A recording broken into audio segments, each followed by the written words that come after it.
A la ocultación de la glándula tiroides vamos a primero realizar calentamiento de nuestro instrumento y vamos a probar que esté ubicado en campana porque vamos a ocultar si hay presencia de soplos. Lo primero que vamos a hacer es ocultar en la región tiroidea.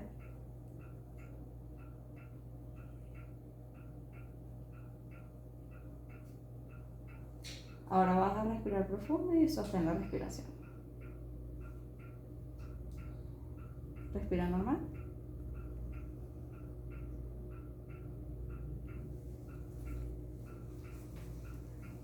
Ok, a la ocultación de la glándula tiroides tenemos que no se ocultan soplos. Y los hallazgos encontrados en la evaluación tenemos una glándula tiroides sin alteraciones. Este video fue realizado por Elizabeth Crespo y Oriani de Barros, estudiantes de medicina del sexto semestre de la Universidad Centro Occidental Lisandro Alvarado, cursantes de la materia Propedéutica Clínica 1. Muchas gracias.